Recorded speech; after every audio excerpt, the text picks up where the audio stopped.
Bienvenidos a todos. Hoy tenemos nuestro tercer encuentro de novedades cervantinas y contamos con la presencia de Santiago López Navia, autor de un libro del que nos van a hablar inmediatamente Alicia Villar y Carlos Mata Indurain, en diálogo con Santiago López. El libro se titula Inspiración y pretexto 2, nuevos estudios sobre Cervantes, su obra y su recepción. Este, como sabéis, es el tercer encuentro de novedades cervantinas. Tendremos todavía uno antes del verano. Así que yo ahora, sin más prolegómenos, cedo la palabra a Alicia Villar Lecumberri para que... José Manuel Martín Morán, como presidente de nuestra asociación, el que estés aquí y hayáis iniciado esta ronda de presentaciones de libros. Me alegra mucho que esté también la vicepresidenta Ruth Fine. Y vamos a compartir este encuentro además con Carlos Mata Indurain, que además de ser vocal de la Asociación de Cervantistas, pues es el secretario del GRISO de la Universidad de Navarra, y él también es artífice y coordinador de un programa que empezó en el 2011 sobre recreaciones quijotescas y cervantinas. Creo que es importante traerlo hoy esto a colación, dado que vamos a presentar un libro de Santiago López Navia que también después del 2005, que presentó uno que se titulaba Inspiración y pretexto, número 1 en la misma tónica, pues ahora en el 2021 nos presenta un segundo tomo y vemos que son muchos años de infatigable investigación en este ámbito. Bueno, claro que la mayoría de nosotros pues sabemos perfectamente quiénes son los profesores que nos acompañan, pero es de obligado rigor decir que Santiago López Navia actualmente es profesor titular adscrito al área de didáctica de lengua y literatura, vicedecano de investigación de la Facultad de Educación y director académico del Máster Universitario de Retórica y Oratoria en la Facultad de Ciencias Sociales y Humanidades de la Universidad Internacional de La Rioja, UNIR. Creo que para centrarnos ahora mismo de donde estamos, pues es importante. Claro que Santiago pertenece a la Asociación de Cervantistas desde su creación, y indudablemente hoy estará encantadísimo de estar aquí para presentarnos a nosotros, miembros de la asociación, su trabajo.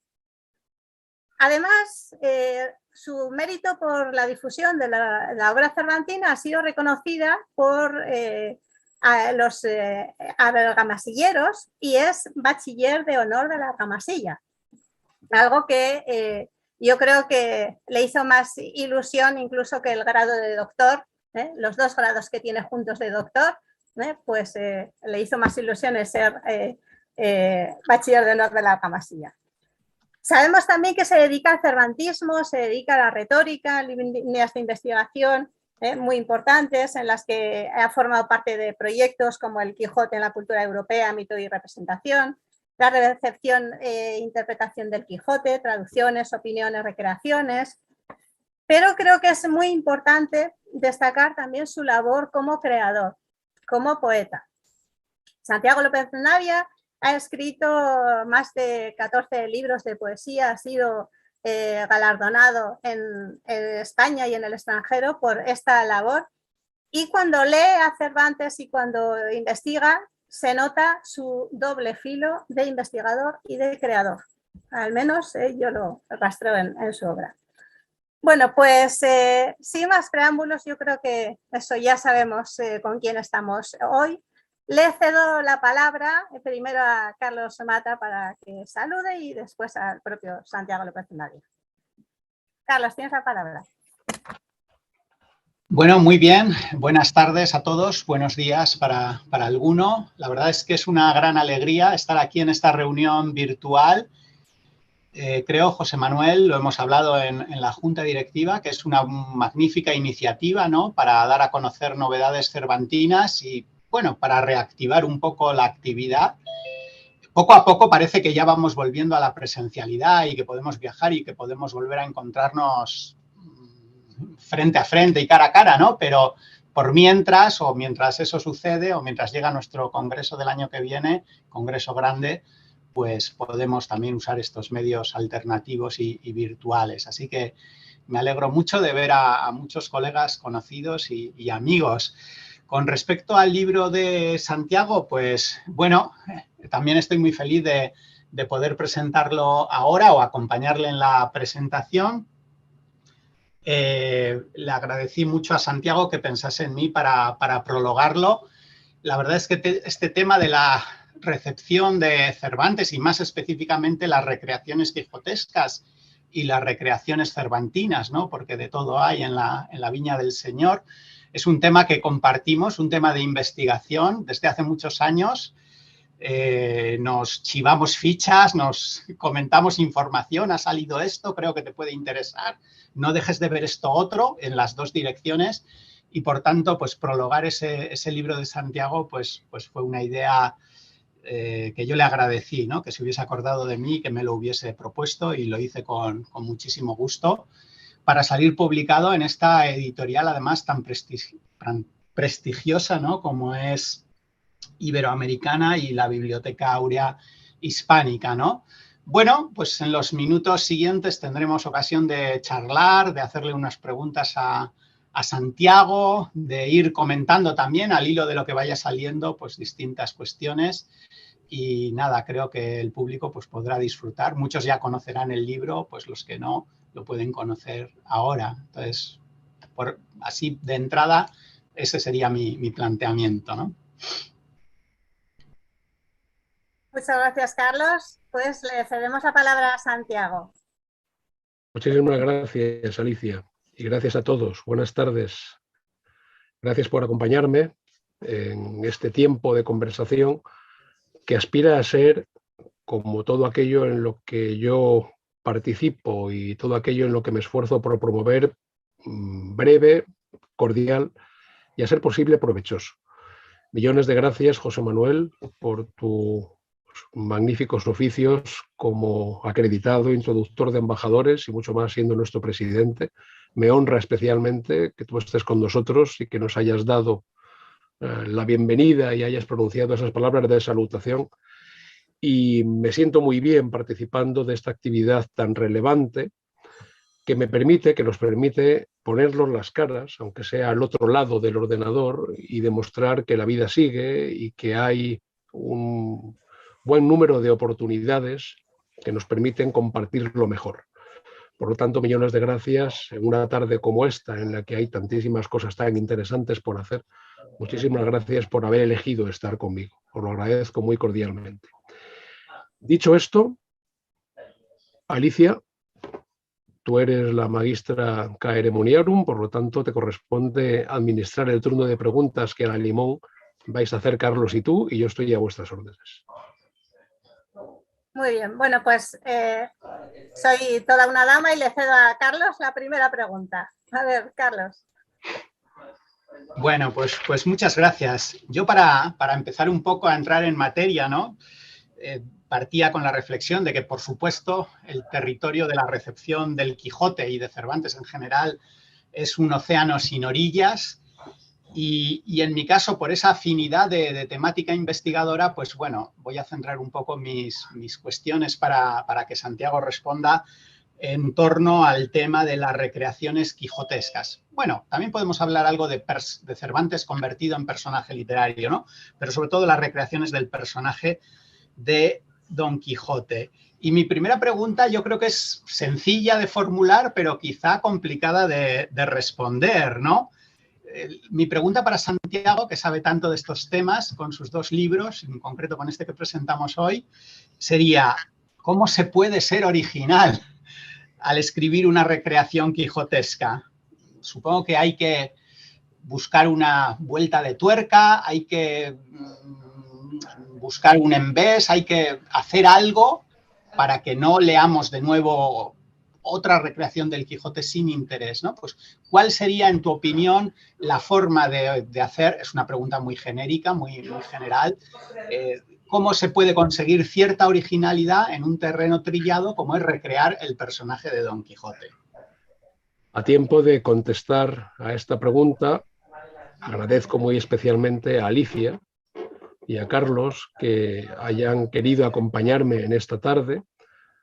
Es difícil encontrar mejores socios en este viaje que vamos a compartir por muchísimas razones y quiero reconocer públicamente su gentileza. Estoy rodeado de amigos y ellos en particular son quienes me flanquean. Pues bien, Carlos, no es una pregunta fácil de contestar, en efecto. No es una pregunta fácil de contestar porque no es fácil conseguir la originalidad a la hora de recrear al Quijote. Otra cosa es pretender conseguirla, claro. Podemos hablar más que de originalidad, de pretensión, de búsqueda de la originalidad. En algunos casos, esta búsqueda, esta pretensión de la originalidad está en el argumento. Es, por ejemplo, el caso de las novelas de Marina Pérez Agua, Don Quijote de Manhattan, Testamento Yankee, del año 2016, o antes incluso, con el famoso Quijote Z, Quijote Zombie, de Azael González, por poner dos ejemplos relativamente recientes.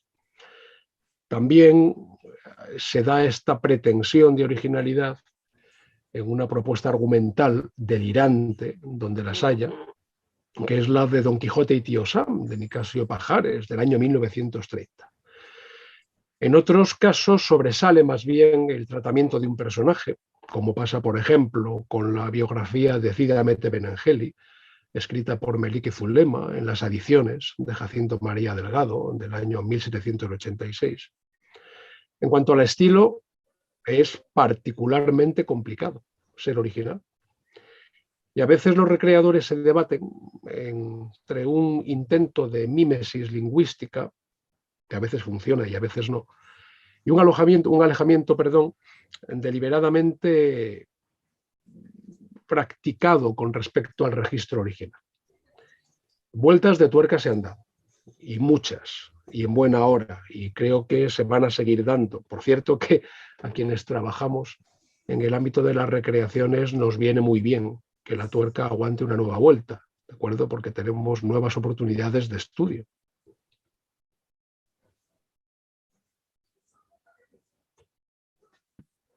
Esto no es un silencio para crear Muchas gracias. simplemente que procuro ser muy breve contestando. Vale, sí, has cortado muy bien. Vale, pues al hilo de lo que has citado, el Don Quijote en Manhattan de María Pérez Agua. Entonces, yo te pregunto específicamente, si serán cuestiones difíciles de contestar, pero tú, que te dedicas a esto de las recreaciones cervantinas, del Quijote concretamente, ¿qué grado personalmente tienes de permisividad de respuesta a la utilización de estas recreaciones? Me voy a explicar. A ver, hay una estela del Quijote, ¿no?, que en el grado este de recreación de María Pérez Agua, de Don Quijote en Manhattan, o incluso la robótica, que tenemos eso como un parámetro nuevo, si resulta que los lectores del siglo XXI se dedican a leer estas recreaciones sin tener en cuenta las fuentes originales, a la hora de plantearnos un lugar de La Mancha en el 2105, que tendremos más centenarios y que algunos los vean, La Mancha sería galáctica. Entonces yo te pregunto, ¿radicaría ahí la verdadera genialidad de la escrituraria de Cervantes? Lo que preguntas, Alicia, me parece del mayor interés. Empiezo por hacer un ejercicio inversamente proporcional a mi condición de optimista impenitente. 2105, no lo verán nuestros ojos por razones muy obvias, pero no sé si en 2105 va a haber quien celebre el próximo centenario del Quijote. No porque el mundo se haya extinguido como consecuencia de la impenitente estupidez del ser humano, sino como consecuencia del declinar igualmente imparable de las humanidades. muchas veces os he dicho, aquellos con quienes comparto un poco más de tiempo y alguna reflexión más íntima, que a veces pienso, y repito, soy una persona acreditadamente optimista, a veces pienso que nosotros somos quizá la penúltima generación de humanistas puros que en este momento sobrevuelan el universo, ¿no? O la galaxia, tomando el hilo de la pregunta de Alicia. Los cervantistas tenemos una suerte y es que tenemos un relevo generacional, eso que yo llamo la alegre muchachada, citando la letra del tango de Gardel, pero no sé si a la alegre muchachada le sucederá otra más joven y más pujante alegre muchachada. Ojalá, ojalá sea así. Pues bien, cuando se trabaja con las recreaciones del Quijote, y no solamente las narrativas, yo creo que es importante, no solamente para esto, para todo lo que tiene que ver con la vida, mostrar un talante abierto, un talante agradecido, porque son un material permanente de investigación. Cuando hablo de material permanente, hablo de material dinámico, de material abierto, a veces incluso sorprendente. No, yo creo que lejos de perder su estela, el Quijote la mantiene y la asegura y la refuerza precisamente gracias a las recreaciones. Y ahí brilla quizá, entre otras buenas muestras de ese brillo, la genialidad ejemplar, la genialidad estimulante de Cervantes. El ejemplo que propones, la novela de Marina Pérez Agua, es uno de tantos ejemplos sorprendentes que demuestran que el tema da tanto de sí como la imaginación de los recreadores. Siempre, por cierto, y esto es importante, a la luz de las circunstancias de cada momento. Este es un aspecto sobre el cual volveremos. De ahí que no sería nada extraña una mancha galáctica. Opción que por ahora, hasta donde a mí me consta, no se ha dado. Pero todo puede ser. Como decía Don Quijote, aún hay sol en las bardas. Sí, Carlos, por favor.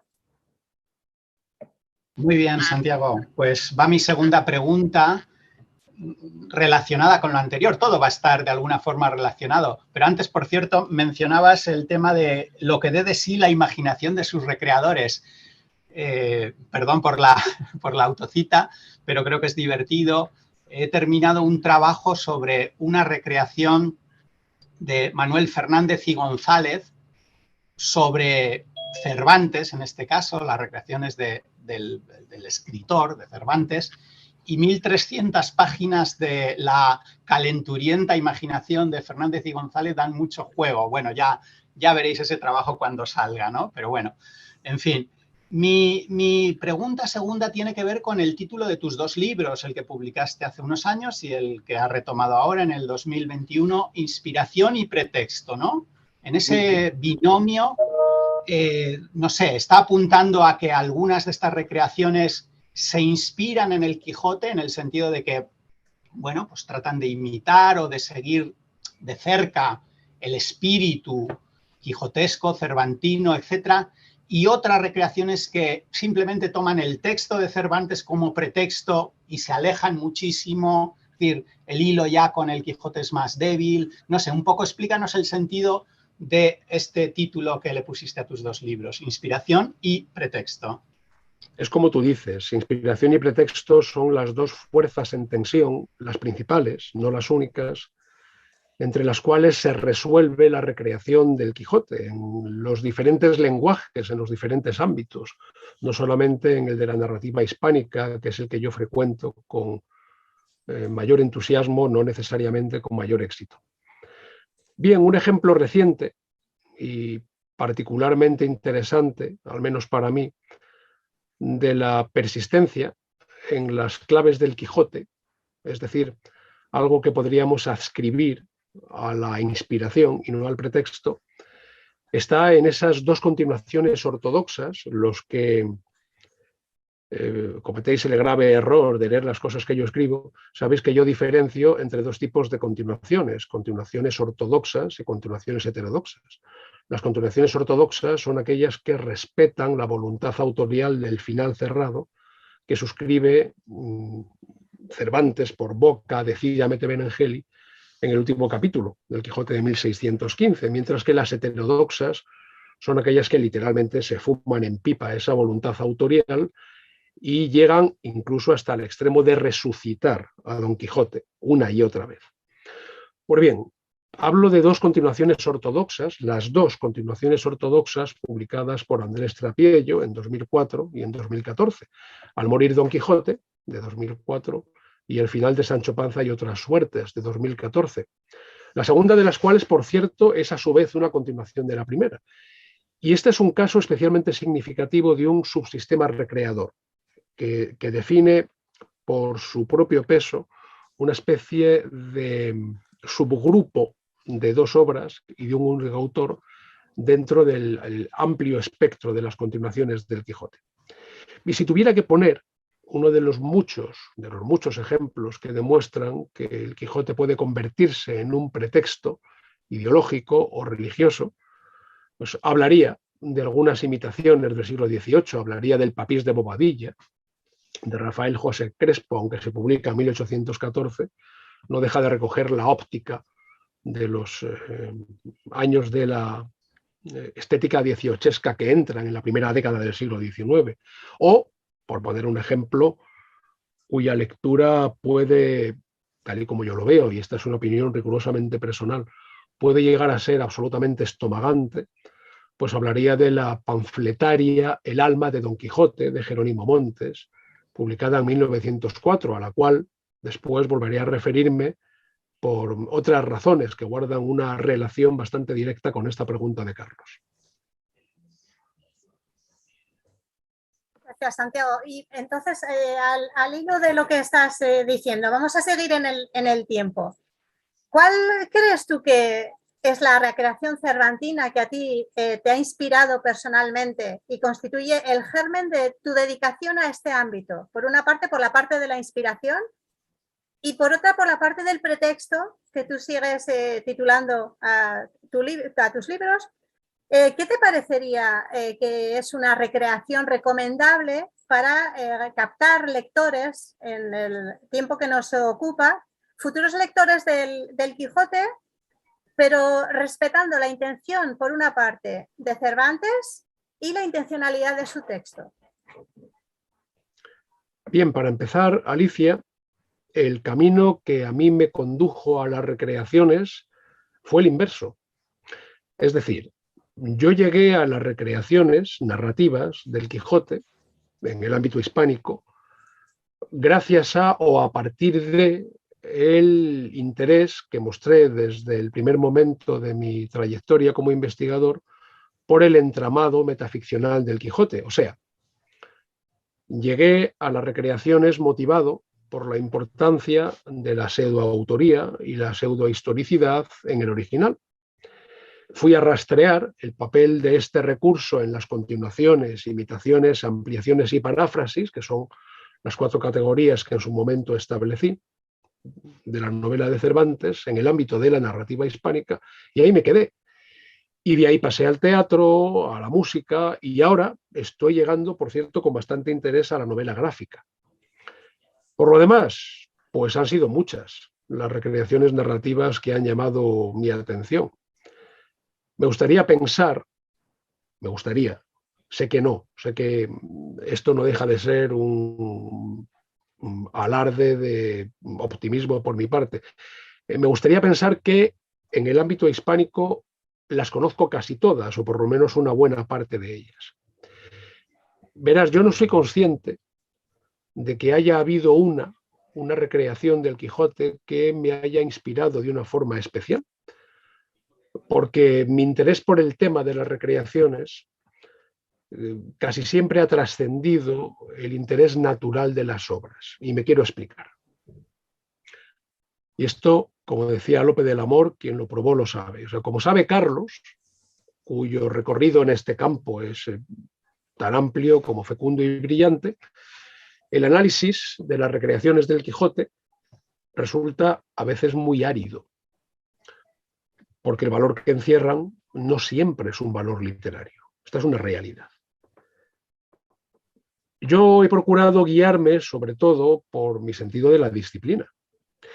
Ese sentido me ha ayudado mucho a la hora de persistir en la lectura de algunas obras de verdad de muy difícil digestión, cuyo interés histórico, ideológico, estético, por otra parte, está muy claro. En cuanto a las recomendaciones, con toda sinceridad, depende de lo que busque el lector y de lo que esté dispuesto a encontrar. En el año 2005, igual que os ocurrió a todos vosotros, yo estuve predicando el Quijote por el universo mundo ante los públicos más variados y más permeables o impermeables, más curiosos y más receptivos. Recuerdo que en una ocasión pronuncié una conferencia sobre el significado del Quijote y su valor ante uno de los públicos más amables que he tenido nunca. Yo siempre he tenido bastante suerte con mi público. Mis públicos siempre han sido amables, siempre han sido cordiales. Yo me he esforzado también por crear ese ambiente de cordialidad, pero no siempre hay una respuesta proporcional. Era una asociación de amas de casa, una asociación de amas de casa de Segovia, que tenían interés porque alguien les hablase sobre el Quijote y cometieron la imperdonable torpeza de llamarme a mí.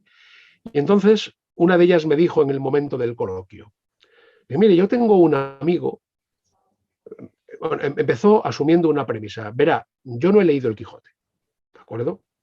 Pero tengo un amigo que me dice que para leer el Quijote, para animarme a la lectura del Quijote, me ayudaría mucho leer la vida de Don Quijote y Sancho Panza de Miguel de Unamuno. Bien, mi respuesta fue muy clara. Primero, usted no está obligado a leer el Quijote. Si alguna vez lo lee, tiene que asegurarse de que sea por placer. Segundo, ¿está usted segura de que esa persona es su amigo? Es decir, no creo que sea ni muchísimo menos la lectura más recomendable para estimular una lectura del Quijote, con toda sinceridad. El Quijote no necesita estímulos, no necesita subterfugios más allá de su propia capacidad de acogida. El Quijote se basta a sí mismo. Nuestro secreto, como cervantistas, es crear un clima adecuado para que este interés que nosotros manifestamos, que a veces raya el frenesí, ese interés sea mínimamente comprendido y asumido por la mitad de los mortales, o una cuarta parte, o una décima, o una milésima parte. Dicho esto, yo no recomendaría ningún tipo de tratamiento recreador del Quijote para leer el Quijote. Animaría la lectura del Quijote, por encima de todo.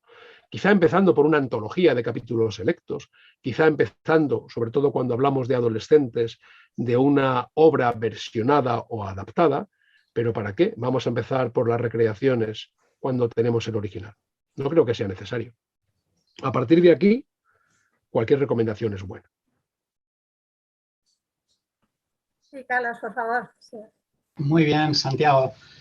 Mira, todos sabemos que los mitos no son unívocos y tampoco lo son los mitos literarios, ¿no?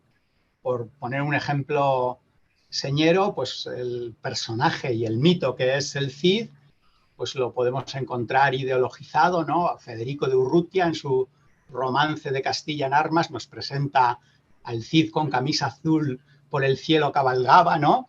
Y más o menos en esas mismas fechas, Antonio Machado, en sus escritos recopilados en la guerra, pues dice, hombre, no diré yo, porque no me gusta denigrar al enemigo, ¿no?, que la sombra de los infantes de Carrión acompaña a los nacionales, pero sí estoy seguro de que la sombra del Cid acompaña a nuestros milicianos, ¿no? Bueno, un poco pues los dos sentidos, ¿no? Y yo creo que algo parecido pasa con el personaje de Don Quijote, ¿no? Don Quijote como mito que puede ser interpretado según las épocas, según las circunstancias, según los contextos históricos, culturales, etcétera, en un sentido o en otro. Mi pregunta, Santiago, es si pasa lo mismo, no ya con el personaje de Cervantes, con Don Quijote, sino con las recreaciones cervantinas o específicamente con las recreaciones quijotescas, ¿no? Si podemos hablar de obras que están ideologizadas hacia un sentido, digamos, tradicional, conservador, y otras en un sentido, pues, liberal, progresista, ¿no? Y esto yo creo que la respuesta es obvia, pero bueno, te doy pie para que lo lo desarrolles un poco y nos pongas quizá algún ejemplo, aunque alguno ya has anticipado en tu pregunta anterior. Exacto, justo. Y de hecho es el mismo que voy a nombrar a guisa de un tipo concreto de recreaciones. Y además esta pregunta, Carlos, se relaciona de una forma muy estrecha con la que me hiciste antes. Yo, en efecto, me he ocupado de estudiar las diferentes sensibilidades ideológicas de las recreaciones narrativas del Quijote en la literatura hispánica. Por cierto, utilizo recurrentemente el marbete literatura hispánica. Es decir, aquí incluyo España con sus diferentes lenguas e Hispanoamérica. ¿De acuerdo? O sea, el ámbito de la hispanidad trasciende el idioma. También hay importantes recreaciones hispánicas escritas en catalán y en gallego. No conozco de momento, y pido perdón públicamente por mi ignorancia, porque el hecho de no conocerlas no significa que no existen, no conozco ninguna escrita en euskera. Permanezco atento y si alguien tiene alguna sugerencia, le agradeceré. Bien, está claro, está muy claro que hay una ideologización en los dos sentidos que tú apuntas. Entre otros ejemplos posibles, esa sensibilidad conservadora o tradicionalista alumbra el alma de Don Quijote, que citamos antes, en la que el protagonista, el coronel César Iturralde, inspirado en Don Quijote, encarna un nacionalismo españolista recalcitrante, reaccionario e incluso racista, o sea, indisimuladamente racista.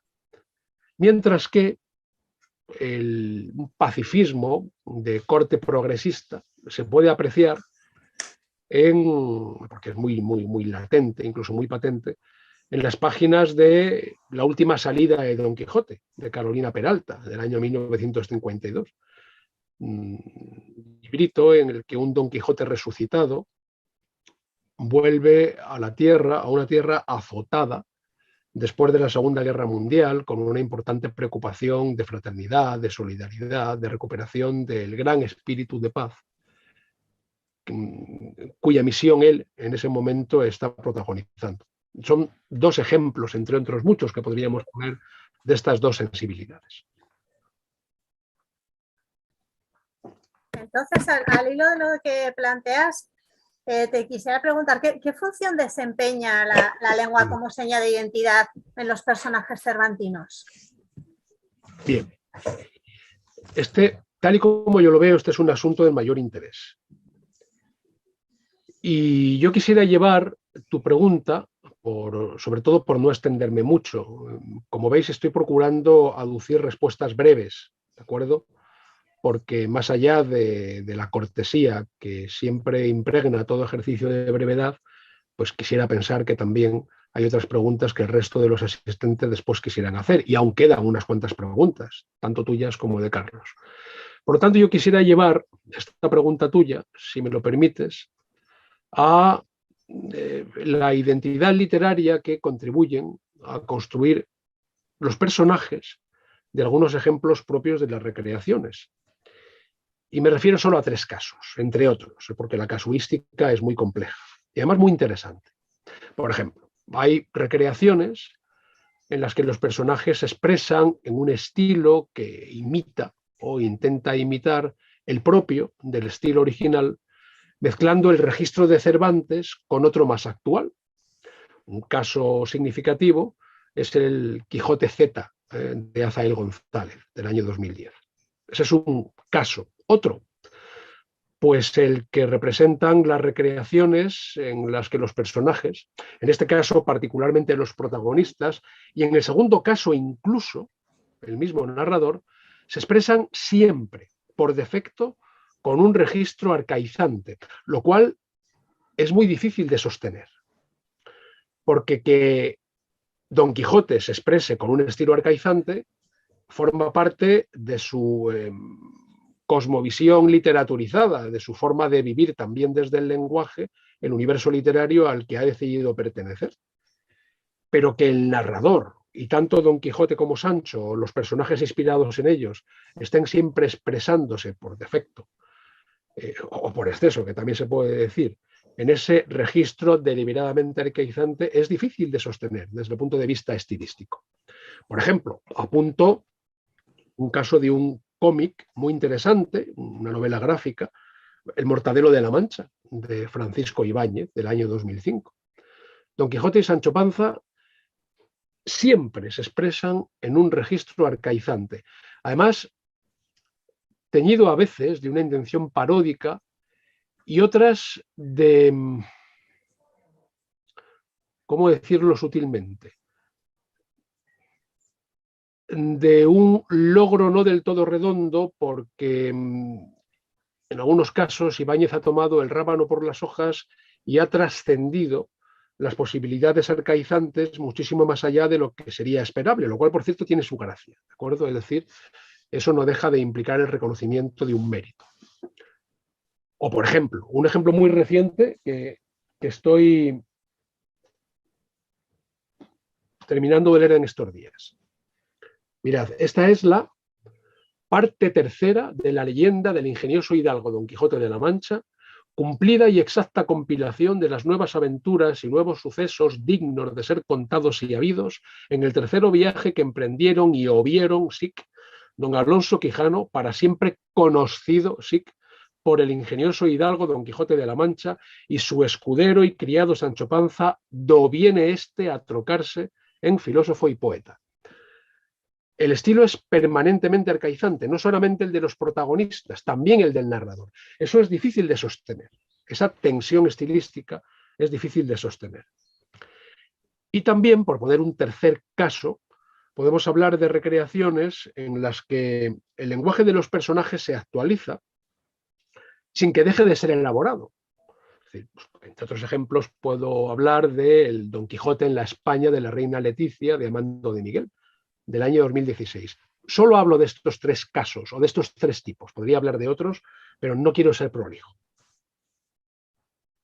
Muchas gracias. Carlos, por favor. Bien. Muy bien, pues nada, mi pregunta anterior iba por el lado de lo ideológico. Ahora le quiero plantear a Santiago una cuestión más de tipo técnica o estructural. Muchas de las recreaciones quijotescas son narrativas. Yo creo que es el género que más abunda, ¿no?, en estas cuestiones.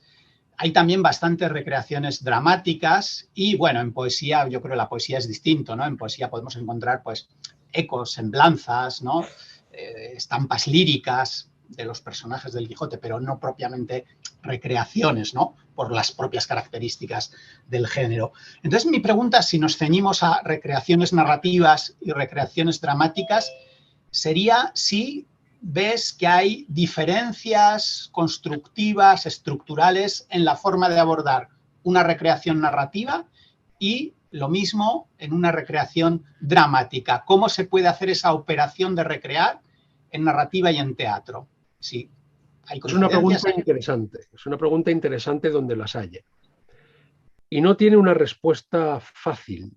Yo no creo que la respuesta que yo voy a aducir pueda aspirar a ser una respuesta definitiva. ¿De acuerdo?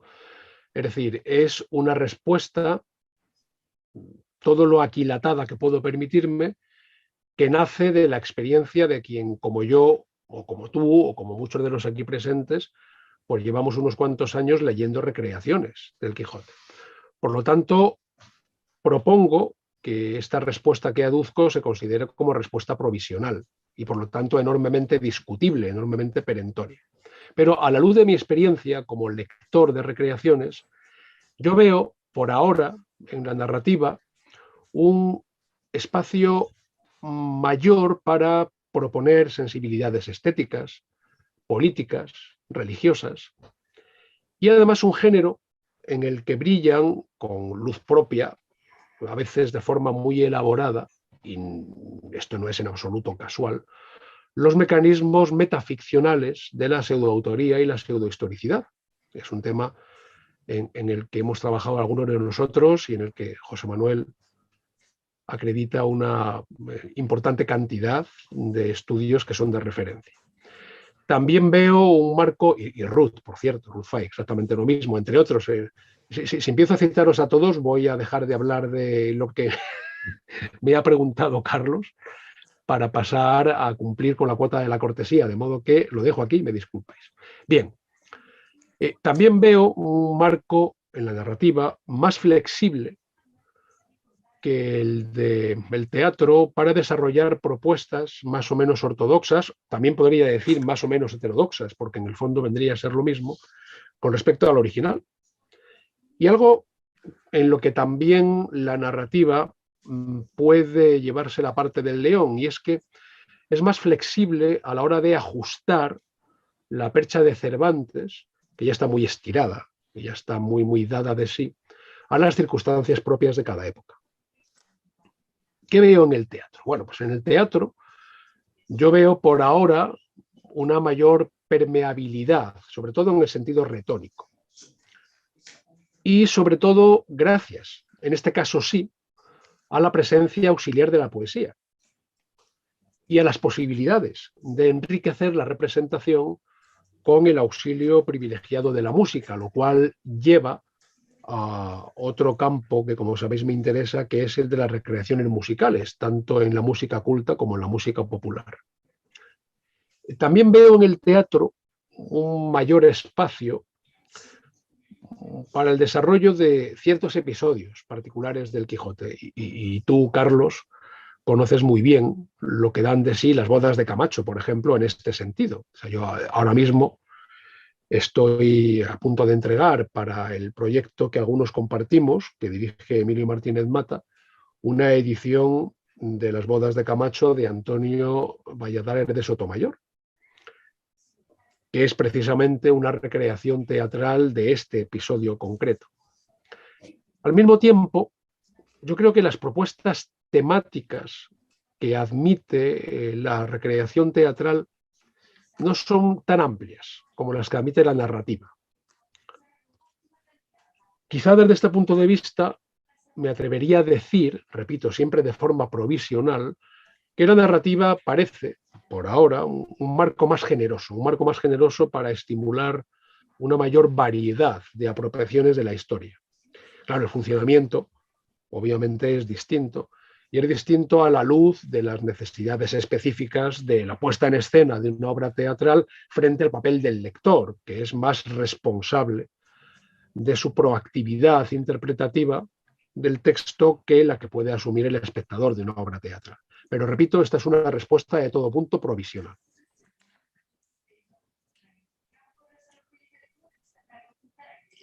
Muchas gracias, Santiago. Entonces, a ver, respecto a este ámbito del hilo narrativo de la obra cervantina, tú hablas al principio de este libro justamente que no se ha estudiado mucho el tema del cronista que se ocupa del seguimiento histórico de Sancho, ¿no? Un tema muy interesante. ¿Tú qué crees? ¿Qué datos historiográficos aportaría este cronista frente a ese narrador literario que nos permite seguir un hilo narrativo de la obra? Esto por una parte, y al hilo de lo mismo, ¿no? Si pensamos, por ejemplo, en el sentir del Ricote, pues indicas en este libro que eso, que como yo me planteé, una cita literal indirectamente deja entrever el despiadado trato que sufrió el pueblo judío que desembocó en la expulsión del siglo XV. Esto toma como referencia el Quijote en la segunda parte del capítulo 54. Pero te pregunto, ¿el tratamiento de Cervantes, el que le da a Ricote en este primer capítulo frente a los capítulos 63-66 que va a tratar el mismo tema, difiere en algo? O dicho de otro modo, Ricote sería cronista en el primer caso y en el segundo caso, Ricote podría ser un creador literario. Bien. En relación con tu primera pregunta, entramos en un ámbito apasionante. El ámbito de la pluralidad narrativa, de la pluralidad de voces del Quijote. Es un ámbito apasionante en el que intentamos ahondar, en el que llegamos a algunos acuerdos, en el que intentamos urdir una explicación, a veces a la luz de determinadas teorías literarias que son bastante pertinentes, bastante interesantes, pero cada vez que intentamos redescubrir las posibilidades narratológicas. A lo de la narratología nos encontramos con sorpresas nuevas. Y en una relectura atenta de este bloque de capítulos, una de estas sorpresas puede ser eso que yo he dado en llamar el cronista de Sancho. Vamos a ver. ¿De qué hablo cuando hablo del cronista de Sancho? Bueno, hablo de una fuente de la historia propia de ese complejo aparato metaficcional del Quijote. Es una fuente, o una voz, si queréis, que está sujeta a la voz principal del narrador segundo autor, es decir, ese que se manifiesta clarísimamente en la transición entre el capítulo 8 de la primera parte y el capítulo 9 de la primera parte.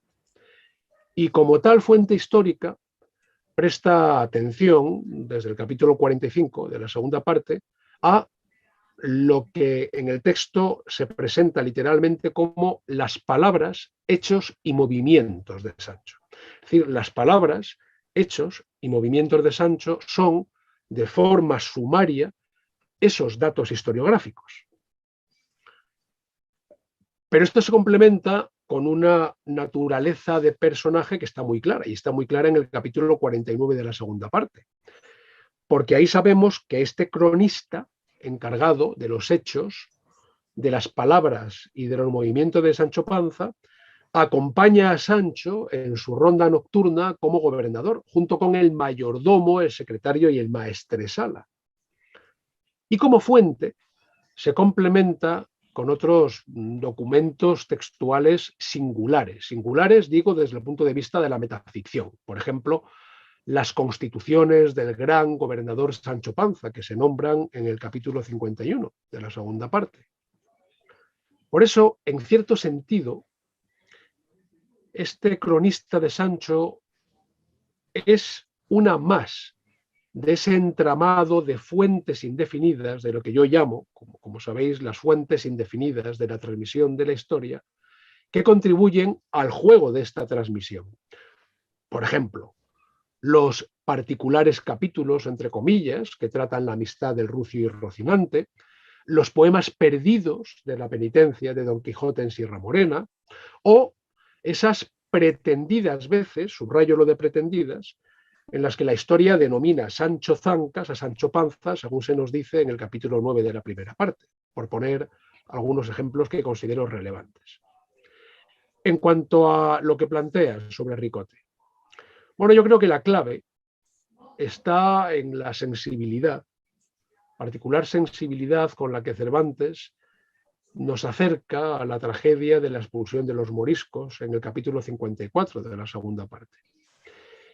Y creo que está bien tirado lo que tú planteas en relación con las posibles diferencias a partir de los capítulos, concretamente del capítulo 63. En este sentido, yo sí me atrevo a sugerir alguna diferencia en la intervención de Ricote en el capítulo 65 de la segunda parte, a propósito de las expectativas que él y su hija Ana tienen a la hora de permanecer en España.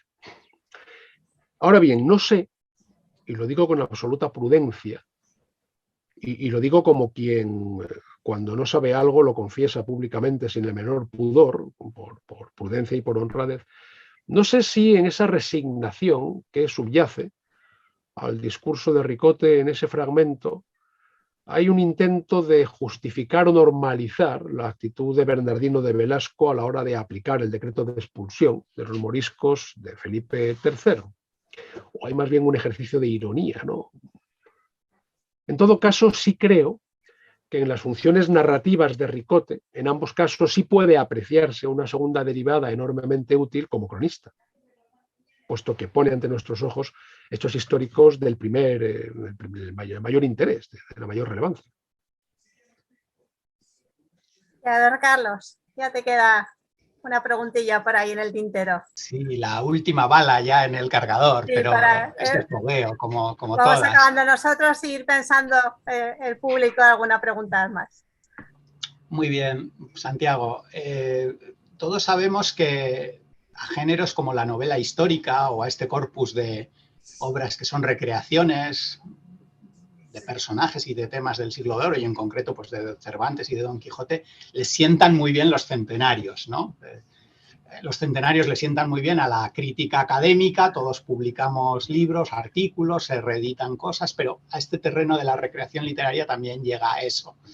Entonces, los cervantistas venimos celebrando centenarios pues desde el 2005, primera parte del Quijote al 17, ¿no? La publicación póstuma del Persiles. Mi pregunta es sencilla también. Cervantes y Don Quijote siempre van a estar ahí y siempre van a estar avivando la imaginación de los escritores, pero es previsible que haya un bajón, que de alguna forma este aluvión de recreaciones que hemos tenido, por decir algo, entre el 2005 y el 2015, bueno, pues se reduzca o, bueno, siempre puede haber escritores que al margen de las efemérides vuelvan sobre Cervantes y Don Quijote. Esa sería la última. Hay una realidad que nosotros, como quienes vivimos, sinceramente además, por una vocación profunda de y para la literatura, haciendo algo parecido a un ejercicio de apostolado literario, que muchas veces practica in partibus infidelium, ¿no? Territorio de infieles, debemos reconocer que a nosotros las conmemoraciones y los centenarios nos vienen de perlas. En la presentación de Inspiración y Pretexto del año 2005 yo citaba esa reflexión de Mark Twain que decía que había que castigar severamente a los que inventaron los centenarios. Pero a nosotros nos vienen muy bien. Nos vienen muy bien porque nos permiten refrescar ese sentido de nuestro apostolado literario, dan sentido a lo que hacemos, reedita la importancia de ciertas obras que pueden llegar a ser más conocidas. Todos recordamos que en el año 1992, al hilo no de la conmemoración del Drácula de Bram Stoker, que se publica en 1897, sino al hilo de la recreación cinematográfica de Coppola, el Bram Stoker's Drácula. El Drácula de Stoker estuvo durante unas cuantas semanas entre las obras más vendidas, no sé si más leídas, pero sí desde luego más vendidas del ranking de obras vendidas en nuestro país. O sea, nos vienen bien los centenarios. Ayer mismo, casualmente, estuve compartiendo la sesión clausural de un club de lectura que regento hace ya 7 años. Nos visitó Jesús Sánchez Adalid, el autor de la novela Y de repente Teresa. Sabéis que este año estamos celebrando el 4º centenario de la canonización de Teresa de Jesús.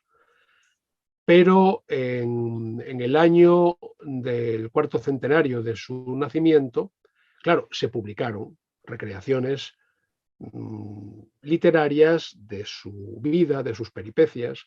Nos contaba Sánchez Adalid los problemas y peripecias y contingencias que animaron el hecho de que su novela fuera declarada por la comisión como la novela oficial de ese centenario de Santa Teresa de Jesús. Bueno, esta oficialidad está también sujeta a eso que los economistas, y yo estoy en las antípodas de la economía, quiero decir, mis intereses académicos están, o sea, yo paso rápidamente por las páginas sepia de los periódicos, y cuando en un programa de radio se habla de economía, yo desconecto, porque no soporto, eso es algo que no concibo conceptualmente, ¿no? Pues bien, lo que llaman los economistas el coste de oportunidad, nos beneficia. Dicho esto, bueno, algo hacen las conmemoraciones, algo hacen, pero la historia de las recreaciones quijotescas y cervantistas viene demostrando que esta opción creativa vuela sola desde siempre. La intensidad es otra cosa, ¿no? Empezando porque las efemérides y los centenarios acentúan, como hemos visto antes, la visibilidad de las obras, la visibilidad de los autores y refuerza su interés, y eso se traduce, claro está, en más lectores y más ventas. Pero nuestro querido amigo José Manuel Escudero no ha necesitado ninguna percha conmemorativa para publicar su último libro, que está funcionando como un tiro. ¿De acuerdo? No es una recreación, evidentemente, tiene un sentido diferente, pero los cervantistas no necesitamos. Hay bueno, hay personas que están en nombre de todos vosotros, que en un momento determinado de su vida se convierten en cervantistas por oportunidad. No voy a nombrar a nadie. Creo que hay casos lo suficientemente claros como para poder permitirnos elegantemente la cortesía de obviarlos, que en un momento determinado deciden convertirse en cervantistas y publican, perdón, por favor por lo que voy a decir, auténticas soplagaiteces, ¿de acuerdo? Que no se sostienen, pero de ninguna manera se sostienen. Y venden, y van a programas y siguen diciendo soplagaiteces de forma pública y notoria. No, yo estoy hablando del cervantismo de casta. Los biólogos se diferencian ellos mismos entre biólogos de bata y biólogos de bota, ¿de acuerdo? Es decir, los biólogos de bata son los que están en el laboratorio y los de bota son los que están en el campo, en la montaña, persiguiendo a la mofeta o a la madre que la trujo. Bueno, pues aquí estamos hablando de cervantistas de bota. Los que somos cervantistas de bota y no de bata sabemos muy bien que no necesitamos de perchas conmemorativas para seguir estudiando las recreaciones del Quijote. Ahora, que nos vienen bien, no vayamos a reconocer lo contrario, seamos honrados. Claro que nos vienen bien. Pues con motivo del centenario también se publicó Ladrones de tinta, ¿no? Otra recreación, una magnífica novela de Alfonso Mateo Sagasta, que tuvo también muchísimo gancho. Entonces él plantea el tema de que las pullas que le lanzó Lope de Vega a Cervantes, entonces esto pues realmente le hizo un favor Lope de Vega a Cervantes con esto, porque ¿cómo influyó la actitud de Cervantes en la recepción de la obra? Quiero decir, por ejemplo, ¿fue Cervantes el primer artífice de una recreación quijotesca? Para darle la palabra al final a Cervantes. Con toda honestidad, no puedo aportar aquí nada que no sepáis. Entonces, me permito en todo caso resumir, ¿de acuerdo? Algo que puede servir para proponer una visión muy sintética y espero que homologable de lo que todos conocemos. Bueno, ya sabemos que esta curiosa relación de amor y de odio que mantuvieron Cervantes y Lope ha sido un motor literario de primer orden.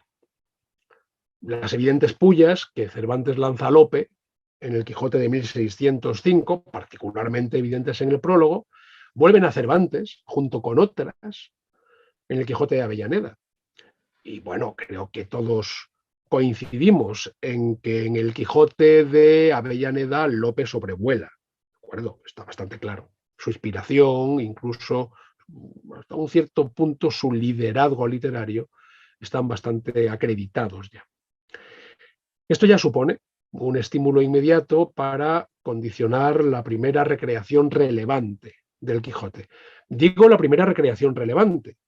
Le estamos concediendo al apócrifo el estatuto de primera recreación relevante, no la primera recreación. Recordad que poco tiempo después, en 1609 creo recordar, de la publicación del Quijote de 1605 se publica el anónimo Homicidio de la Fidelidad y Defensa del Honor, en las prensas de Jean Riquet, en edición bilingüe, inspirado en las peripecias de la Pastora Marcela. Es decir, hay una primera recreación, quizá la primera, inmediatamente posterior al Quijote de 1605, que habitualmente pasa inadvertida. Igual que no se le presta la necesaria atención al caballero puntual de Alonso Jerónimo de Salas Barbadillo, que coincide en el tiempo, en el año 1614, con el apócrifo por excelencia. En este sentido, sí puede entenderse, y creo que coincidimos en ello, que Cervantes fue el primer artífice de la recreación quijotesca. O sea, primero porque abre las puertas a la recreación de Avellaneda, y después porque escribe o quizá reescribe el Quijote de 1615 como una evidente réplica al apócrifo, y en este sentido hay un bucle de recreaciones enormemente interesante. Muchísimas gracias, Santiago. Bueno, pues por nuestra parte, el turno de preguntas de Carlos Mata y mío pues han terminado.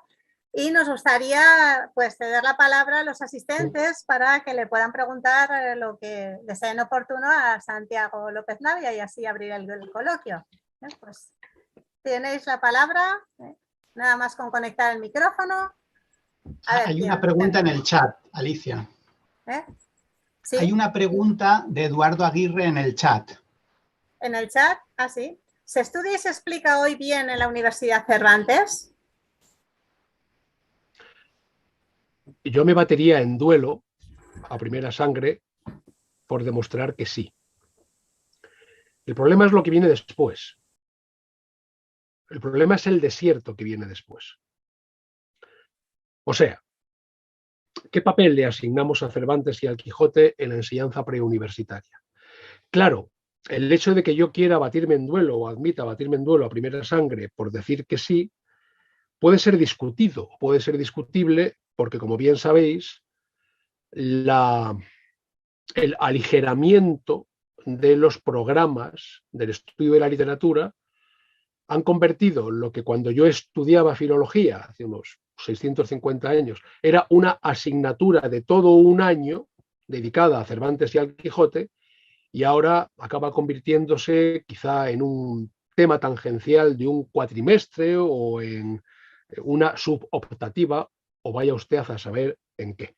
Pero en todo caso, el nivel de resistencia de los filólogos en general y de los cervantistas en particular, y esa es nuestra ventaja a la luz de nuestro compromiso, hace que Cervantes en la universidad persista, sobreviva. Pero ¿cómo nos las maravillamos para hacer que esa subsistencia o esa pervivencia impregne el interés de los preuniversitarios y de la población? Es lo que decía, hablaba yo de esto en Inspiración y Pretexto de 2005, es lo que decía Julián María, es decir, hay un momento de la vida de todo hispanohablante, particularmente de la vida de todo español, en que sin haber leído el Quijote, se da por leído el Quijote, y se da por leído el Quijote de buena fe. Decía Julián María, pero el Quijote está en el ambiente, y es así, ¿de acuerdo? Está en la fraseología, está en la experiencia, está en nuestra inspiración. Pero hay vida en este sentido para Cervantes y para el Quijote y para el estudio profundo de la literatura más allá de las aulas universitarias. ¿Cómo nos apañamos para que la población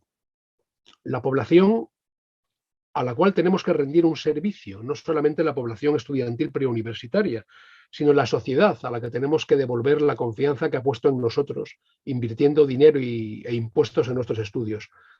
¿Qué hacemos para mantener un cierto margen de imbatibilidad en nuestro apostolado literario como cervantistas? Yo sé que tenemos una obligación y yo creo que no tenemos que deponerla. Por lo tanto, lo que tenemos que hacer es trasvasar inteligentemente, pero también con una cierta dosis de militancia, ese compromiso que hay en la universidad para que no muera en la universidad. Es lo que pasa con las filologías clásicas, es lo que pasa con otros ámbitos de nuestras filologías que acaban convirtiéndose en una especie de anécdota ya próxima a su fenecimiento en la élite universitaria y acaba desapareciendo del horizonte de expectativas del resto del mundo. Eso es lo que a mí me preocupa. Y de paso te transmito lo que te dice Eduardo Aguirre, al hilo de lo que yo te decía que se nota que eres poeta a la hora de leer este libro. Te dice, el título del libro me parece bellísimo, se nota que es poeta. Pero eso es porque Eduardo es un caballero, me quiere bien y... No, ha leído el título, pero Eduardo te invita a que leas todo el libro y lo corroborarás. Y entonces dejarás de hablarme, Eduardo, me retirarás la palabra inmediatamente. Considéralo. Gracias a ti.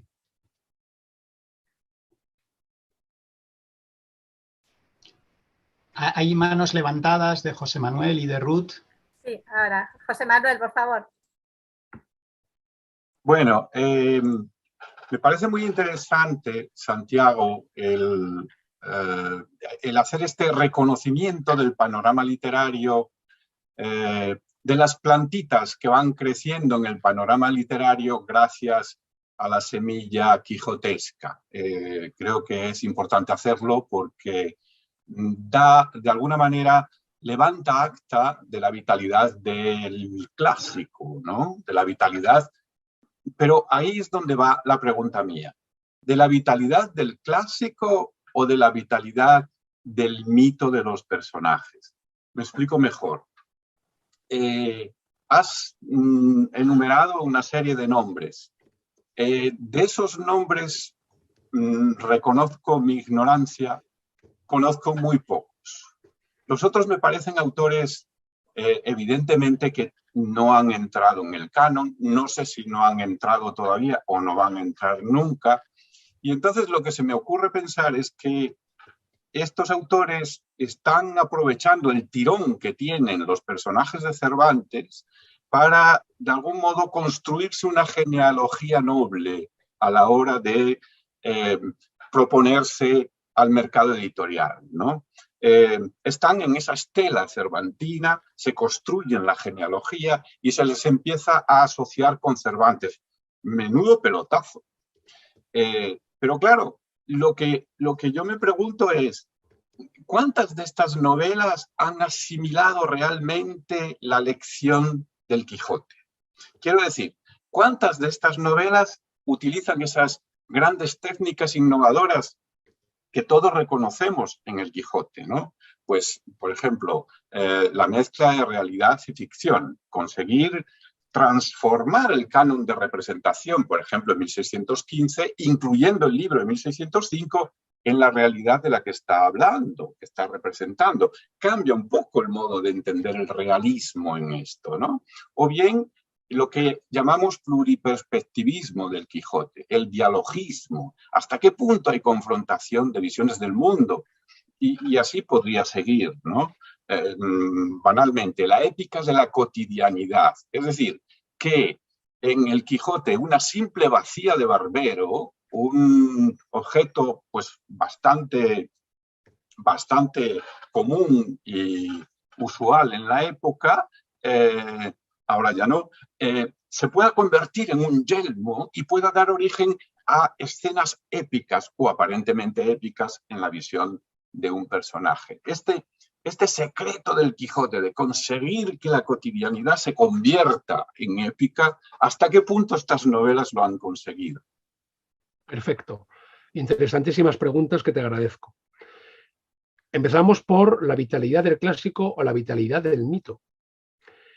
Se ha producido, y lo sabéis muy bien, y esto algunos de nuestros colegas lo llevan estudiando con muchísimo acierto bastantes años, se ha producido ya hace muchísimo tiempo una apropiación del mito. Una apropiación que ha impregnado a diferentes ámbitos de expresión que trascienden lo estrictamente literario. El periodismo, la publicidad. Es decir, en aquella campaña de los años 90, en aquella campaña publicitaria de los años 90, una campaña institucional de la Junta de Comunidades de Castilla-La Mancha, en la que se veía uno de los molinos de viento, no se identificaba a simple vista si era de Campo de Criptana o uno de los reconstruidos en el Toboso, pero se veía un molino de viento y la voz en off decía, mientras que el espectador podía ver el molino de viento. Algo parecido a se dispensará al visitante una acogida gigantesca. Está claro. Es decir, estamos viendo un molino de viento y la voz en off está diciendo se dispensará al visitante una acogida gigantesca. El español o el hispanoamericano de formación media, no habiendo leído el Quijote, entienden la identificación de los molinos y de los gigantes no a la luz de la vitalidad del clásico en el sentido literario de la palabra, sino a la luz de la apropiación del mito. A partir de aquí, hay también que reconocer que un mito es tanto más susceptible de apropiación cuanto mayor es la vitalidad de la obra literaria que lo sustenta. ¿De acuerdo? Hay una cierta relación. No creo, por cierto, que algunas de estas obras que yo he nombrado entren nunca en el canon. Algunas son, desde el punto de vista literario, no voy a nombrar algunas por su título, algunas son de todo punto prescindibles. Es decir, y lo digo así, de acuerdo, a bocajarro. Los que leemos recreaciones del Quijote tenemos que asumir que en el pecado llevamos la penitencia. Es decir, tenemos que asumir que una buena parte de nuestro ejercicio lector, desde el punto de vista del placer estético, desde el punto de vista de la búsqueda del diálogo con algo que nos hace elevarnos, pues es un fracaso reconocido antes de ponernos a correr. Pero es nuestra obligación, porque de la lectura de esas recreaciones se desprenden otras lecciones que trascienden lo literario y que son interesantísimas desde el punto de vista social, filosófico, histórico, político, religioso, interesantísimo. Sí es cierto, estos autores buscan adscribirse a una genealogía noble, aprovechando el tirón, ni más ni menos que de Cervantes. Es decir, pretenden convertirse en gregarios, utilizando el término del ciclismo, de un jefe de filas tan poderoso como es Cervantes. Pero no nos engañemos, la lectura de estos gregarios, la lectura de las obras que publican estos gregarios, no es directamente proporcional a la velocidad del jefe de filas. Es decir, muchas de estas obras pasan absolutamente inadvertidas. O sea, ¿quién demonios, aparte de un lector impenitente de recreaciones narrativas, como puedo ser yo, o podéis ser alguno de vosotros, ¿quién demonios conoce la parte tercera de la leyenda del ingenioso hidalgo Don Quijote de la Mancha o por otras obras que estoy leyendo para hablar de la pervivencia de Dulcinea dentro de unas semanas, el Don Quijote y Huicho Panza del colombiano Jairo Luis Vega Manzano, salvo a lo mejor, yo qué sé, pues creo que Carlos sí conoce esta obra, Ignacio me la recomendó, pero ¿quiénes conocen esto? Estas son obras publicadas por gregarios al calor o al rebufo o chupando rueda de un jefe de filas tan poderoso y tan veloz como es Cervantes. Pero la lectura de estas obras generadas por estos gregarios nunca va a ser proporcional al intento de chupar de la rueda, nunca, jamás. Y sí ha habido algunas obras de esta naturaleza que se caracterizan por una asimilación bastante homologable de la lección del Quijote. Podría poner muchos ejemplos, pero pongo un ejemplo del siglo XVIII, un ejemplo del siglo XX y un ejemplo del siglo XXI. ¿De acuerdo? Podría pensar en algún ejemplo del siglo XIX, podría pensar, pero se me han ocurrido estas tres. En el siglo XVIII, Jacinto María Delgado demuestra haber aprendido la lección del Quijote. Demuestra ser capaz de construir esa visión de mundos desde la dialéctica que en este caso ahora acaba asumiendo Sancho Panza, acaba poniendo en danza a los personajes que aparecen en el Quijote de Cervantes. Por ejemplo, pienso en un caso muy poco conocido. Pienso en el pastor Quijote de Camón Aznar, del año 69, creo recordar. Ha demostrado conocer, desde el punto de vista de los mimbres con los que Cervantes construye la cesta, las fuerzas en tensión que pueden servir para entender la vitalidad del clásico, no tanto la vitalidad del mito. Por ejemplo, las dos novelas, las dos continuaciones ortodoxas de Trapiello, pues sí demuestran una importante asimilación, tal y como yo lo veo, de la lección del Quijote. Creo que algunas obras sí han demostrado esa asimilación, otras no.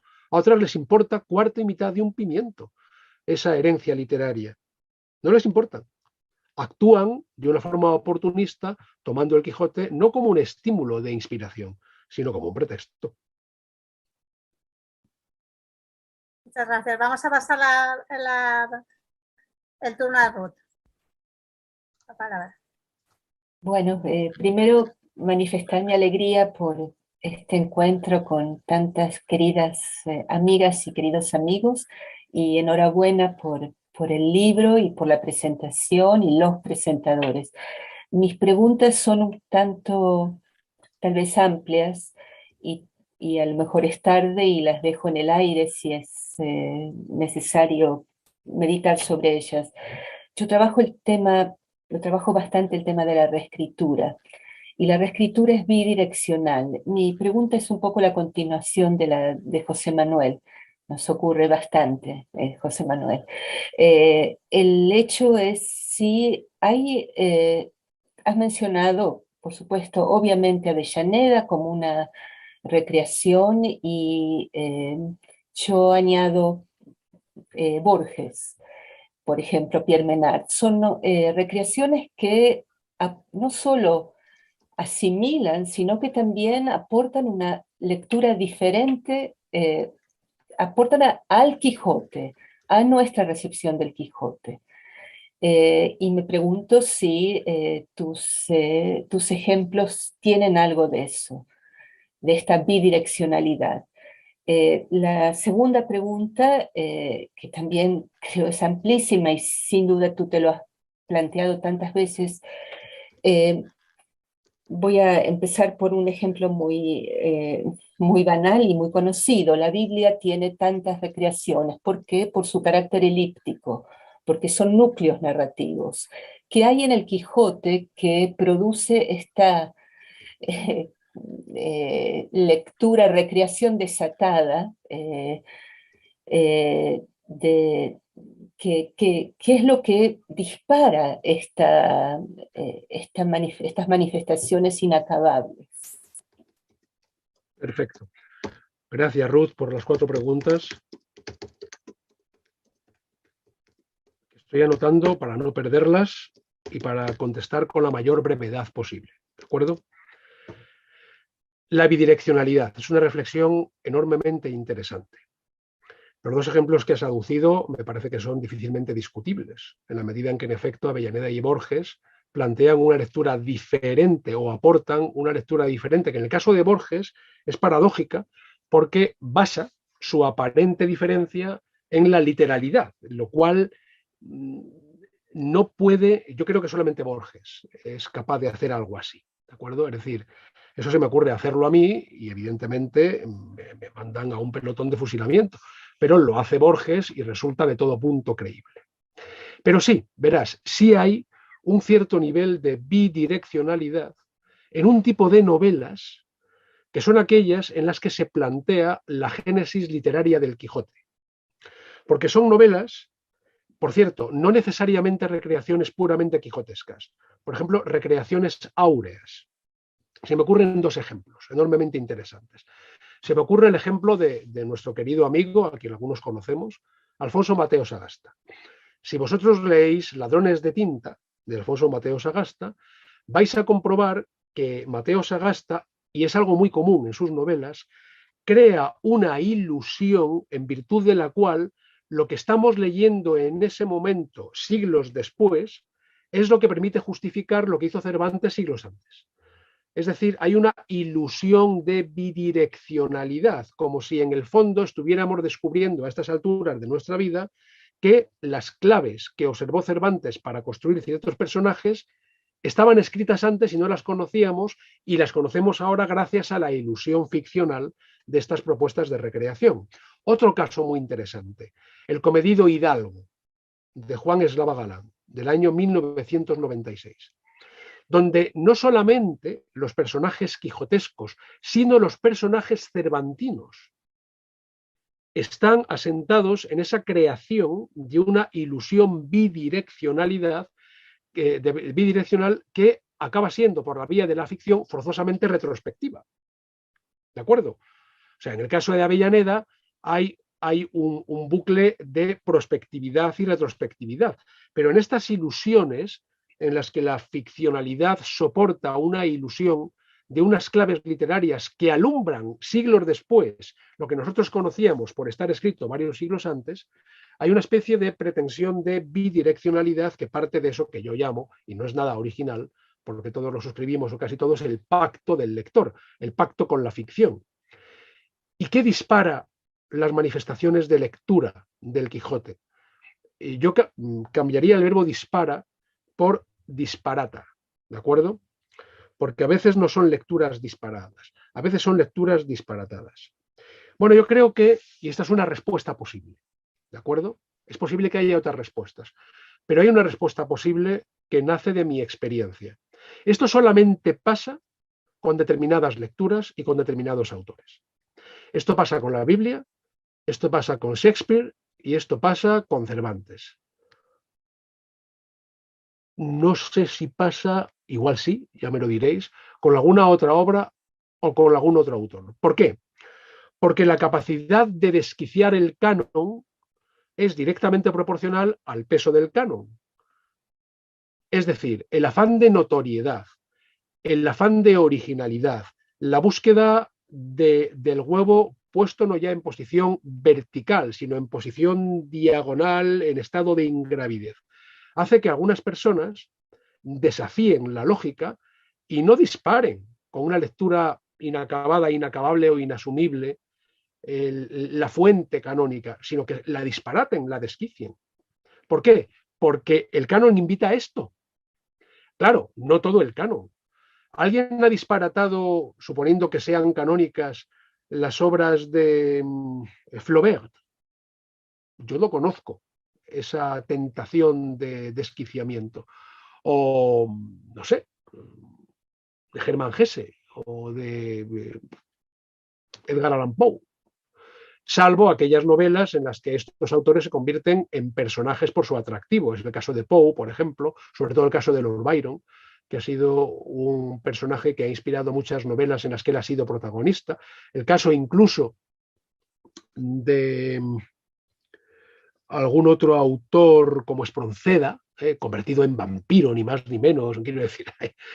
Pero estamos hablando de otros ámbitos de desquiciamiento. El canon tiene que pagar este peaje, tal y como yo lo veo, porque es muy atractivo. Gracias.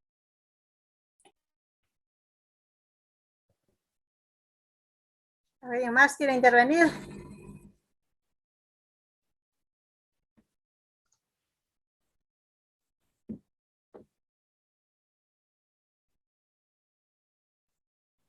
Bueno, pues sí, no hay más preguntas.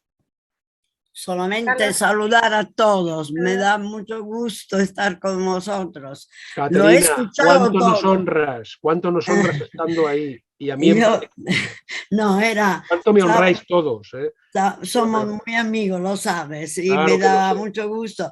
Y he asistido a todo, solo que la primera parte me conecté con YouTube y luego con Zoom, pero lo he seguido todo desde el comienzo. Millones de gracias a Y todos. claro que me gustaría intervenir, poder añadir cosas a propósito de la música, sabes que me ocupo de esto, pero vamos, ya hemos hablado tanto esta tarde, mejor dejarlo para otra ocasión. Y un abrazo a Ruth, a Carlos, a Alicia, a todos, con todo mi afecto. Igualmente, Katy. Bueno, pues me parece que la discusión ha sido abundante y provechosa, así que podemos irnos a cenar tranquilamente los que cenamos pronto, ¿verdad? Os emplazo para el 4 de julio, que es cuando pondremos fin a la parte preveraniega de las novedades cervantinas y luego retomaremos nuestros encuentros en septiembre. Que os vaya muy bien. Nos vemos el 4 de julio. Millones de gracias y un fuerte abrazo para todos. Abrazos. Gracias. Gracias. Gracias a todos.